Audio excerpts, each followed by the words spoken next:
reestablish the grain reserve to prevent shortages and surpluses, to ensure farmers earn a decent income, and to ensure consumers receive a high-quality, stable, and secure supply of the food they need.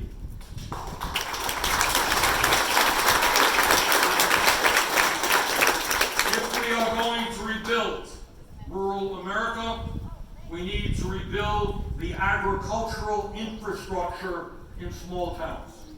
This includes independent processing facilities that were lost during consolidation in the 70s and the 80s. Farmers should have a choice where to sell their livestock or where to sell their crops. In other words, we need competition.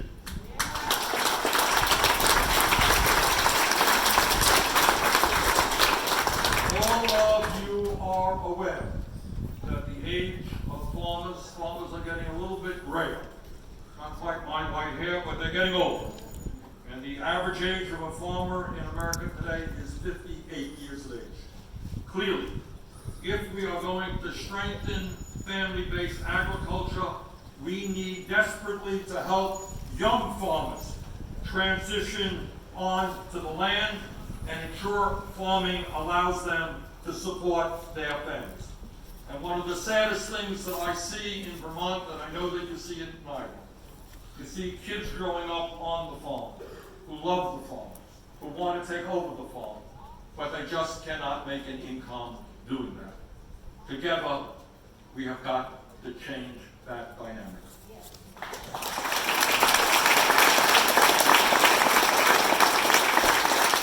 Further, we need to make certain that people of all races and backgrounds can engage in agriculture. We need young people, we need women, we need people of color back on the land. In 1914, way back when, 14% of American farmers were African American. Today, fewer than 2% are. We need our equipped and guaranteed loan programs to stop going to factory farms and to start going to small independent farmers. Yeah.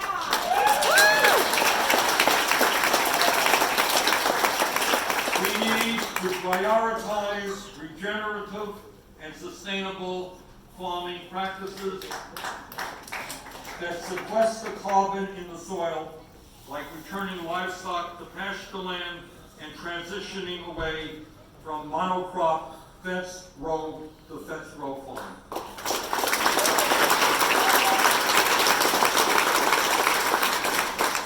The industrial agricultural model of farming is not working for farmers. It's working for giant agribusiness conglomerates, and together we're going to change that also. You are hearing from somebody who voted against and helped lead the effort against NAFTA, who voted and helped lead the effort against permanent normal trade relations with China.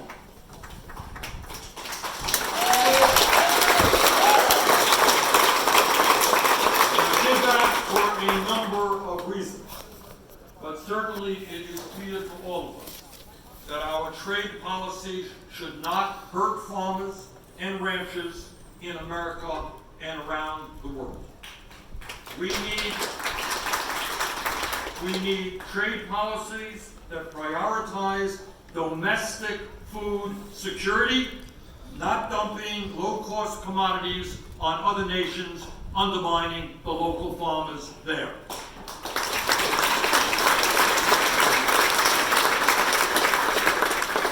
Farmers, workers, and environmentalists need a seat at the table during international trade negotiations, and I will provide that seat at the table.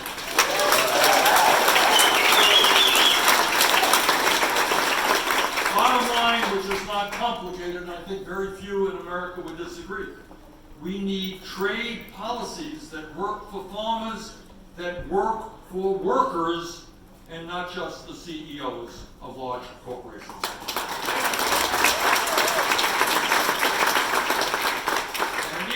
just corporate control of agriculture that is a concern. We must also challenge foreign ownership. America's ability to grow our own food and feed our population is, in my view, a national security issue.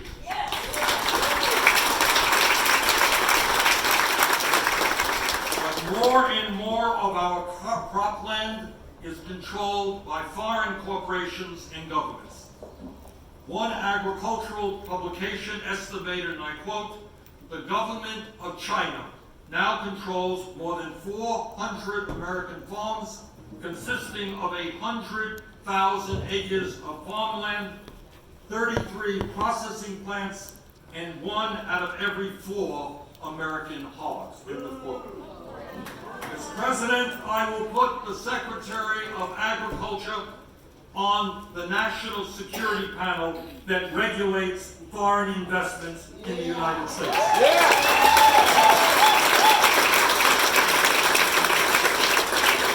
We will also strengthen the laws governing those foreign investments so that they take into account national security concerns about our food supply. My friends, I'm going to tell you what you already know, and that is, despite what Donald Trump may think, climate change is real. And let me go out on a limb and tell you that wind turbines do not cause cancer.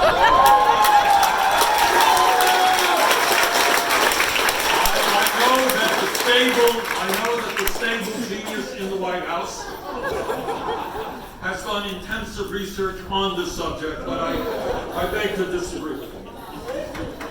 And of all of the dangerous things that Trump does, and they are many, maybe the most dangerous thing that he is doing, not only for our country but for the world, is believing that climate change is a hoax. He thinks it's a hoax, but the scientists around the world are telling us that climate change is already causing devastating harm in our country and around the world. And very frighteningly, but they are telling us that if we do not make major changes in our energy system and the global energy system, there will be irreparable harm done to our planet. Now, I've got 4 kids and I've got 7 grandchildren. And I believe, as I think you do, that we have a moral responsibility to make certain that the planet we leave to future generations is a planet that is healthy and is habitable.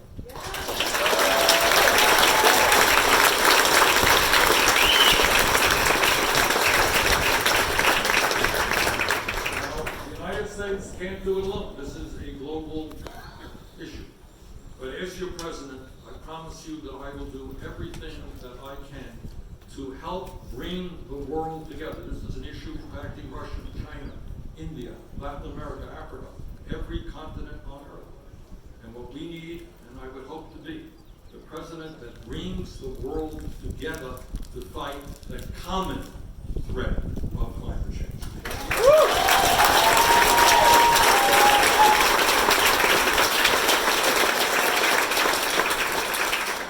Means fundamentally transforming our energy system, and this is what the Green New Deal is about, away from fossil fuels to energy efficiency. You have a lot of old buildings here in Ireland. We do in Vermont.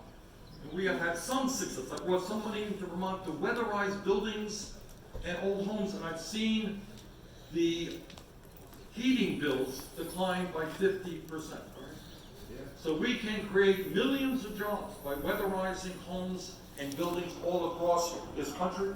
We can create millions of jobs by moving to sustainable energies like wind and solar and other technologies. And these are precisely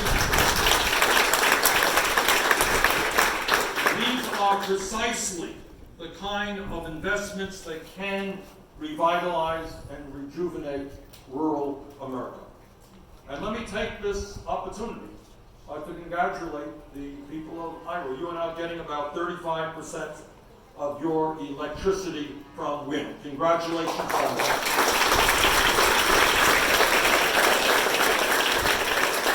As you know, our current food system accounts for 25% of all greenhouse gas emissions. Not only can farmers drastically reduce their on-farm emissions, but farmers also have the potential to actually sequester 10% of all carbon emissions in the soil. But we can't do this with get big or get out industrial farming. We need to pass legislation that includes a strong plan to help farmers transition into regenerative, independent family farming practices. Further, we need to pass comprehensive disaster coverage and make sure that family farmers in Iowa and throughout this country receive their fair share of payments for the devastating floods that have ravaged this state. And we should be all aware that these floods and other natural disasters will only increase as climate change continues to wreak havoc on our planet. Now, there's another issue out there which is getting a lot of attention, and that is we have a president who, instead of choosing to move forward toward comprehensive immigration reform, is choosing to demonize immigrants. And that is something that is not acceptable to me, by the way, as the son of an immigrant who came to this country at the age of 17 without a nickel in his pocket.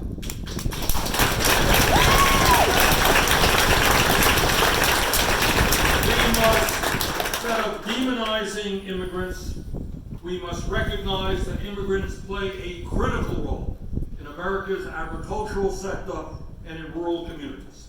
In Iowa, Vermont, and throughout rural America, many undocumented workers live in constant fear of deportation and lack basic human rights. I will never forget being in northern Vermont, talking to really decent farmers and their immigrant workers.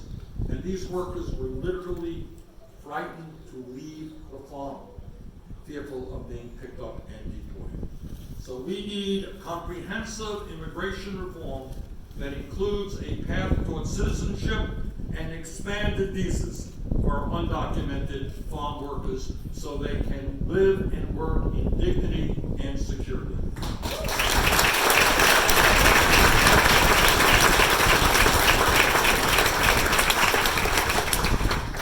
And we must also stop the mass workplace raids that rip families apart, and we must stop locking children up in cages.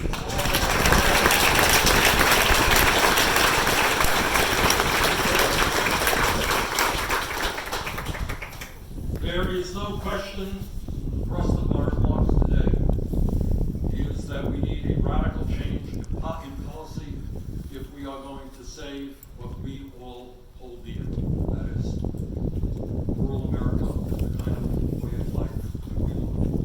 So let me just tell you a few of the other things that we have got to do. And that is that we know that on our farms and in rural America in general, there are many people who cannot afford health insurance. And that is at a time when farming is a dangerous profession. So as I said earlier, it is not a radical idea to say that we will pass a Medicare for all single-payer health insurance.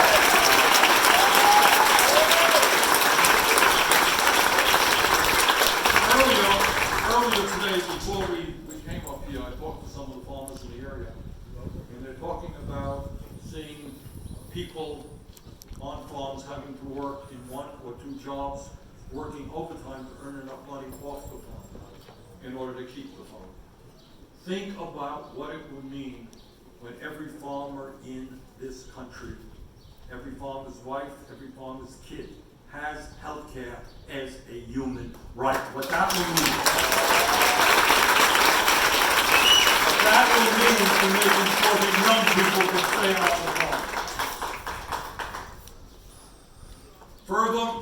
all know this, we cannot create small businesses in rural America unless we have high-quality broadband and cell phone service.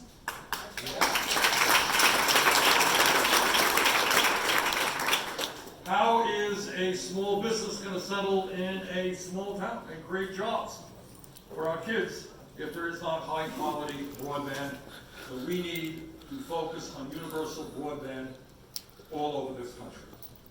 We need to make certain that our kids in rural America get high-quality education, and that means quality child care, which is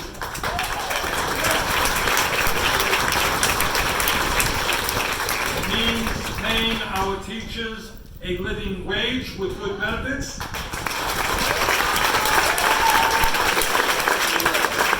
And it means making public colleges and universities tuition free.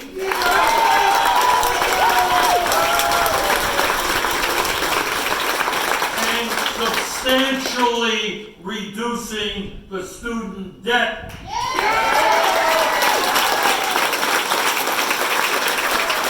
How is a young person going to graduate from college, $50,000 in debt, not have any health care, and then go work on his or her family farm?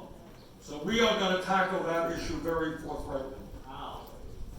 How? By investing in reduction of student debt rather than giving tax breaks to billionaires.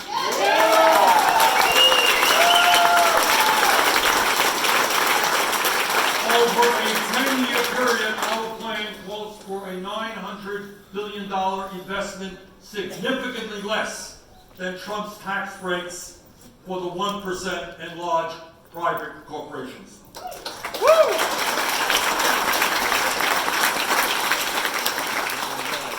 So let me just conclude by telling you that what you already know, and that we have